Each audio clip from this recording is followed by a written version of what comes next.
और आइए सवाल जवाब के सिलसिले को हम शुरू करते हैं। पहला प्रश्न जो हम शामिल कर रहे हैं ये अमित साहब की तरफ से है, पटना से है। इन्होंने जानना चाहा है, इनका एक पर्सनल लोन है जो अभी आउटस्टैंडिंग अमाउंट शो कर रहा है और ये आगे चलते हुए अब होम लोन के लिए प्लान कर रहे हैं। इसको ये कंप्लीटली इसको रीपे करना चाह रहे हैं जो आउटस्टैंडिंग अमाउंट है। रुंगटा साहब, आप कैसे समझाना चाहेंगे? ये एक तरफ तो ये अभी पर्सनल लोन को लेकर तमाम इश्यूज इनके हैं, उसके जो रीजंस रहे इनसे भी हमारी बात तो नहीं हुई है, लेकिन जो इन्होंने मेल में मेंशन किया है, आपको लगता है इनके लिए काफ़ी ये मुश्किल है आगे की राह? ये फर्स्ट फॉरमोस्ट तो ये पहले जो पर्सनल लोन के इश्यूज हैं उनको रिजॉल्व करें और फिर उसके बाद मतलब इसमें पूरी प्रक्रिया में तो बहुत लंबा समय लगेगा। कैसे आप समझाएंगे इन्हें? तो क्लियर है कि अब इनके रिकॉर्ड पे ये डिफ़ॉल्ट तो रहेगा। ये खुद ही कह रहे हैं कि इन्होंने डिफ़ॉल्ट किया है। अब फ्यूचर में अगर कभी भी इनको लोन सिस्टम से लेना है तो सबसे पहले इस डिफ़ॉल्ट को तो इनको निकालना पड़ेगा। तो सबसे पहले बैंक से बात करें और जो भी उनके साथ में एग्रीमेंट करके राइटिंग में उनसे ले लें कि क्या पेमेंट करने पर वो कंप्लीट हो जाएगा और उस बेसिस पर वो पेमेंट उस बैंक को कर दें।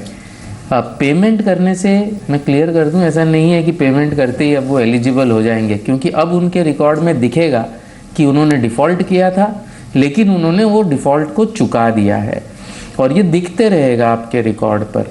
तो ये एक बुरा रिकॉर्ड था जिसको थोड़ा सा आपने सुधार लिया पेमेंट कर कर, और अब फ्यूचर में थोड़ा और पेमेंट कर कर आपको उसको सुधारना होगा।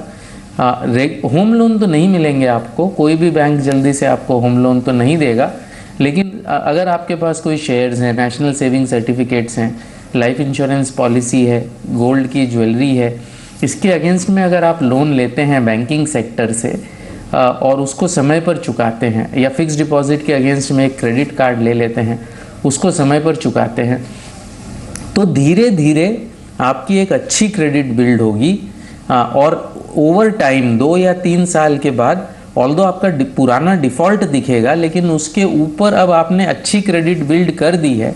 अब उसके बेसिस पर आपको होम लोन शायद उस समय मिल सकता है।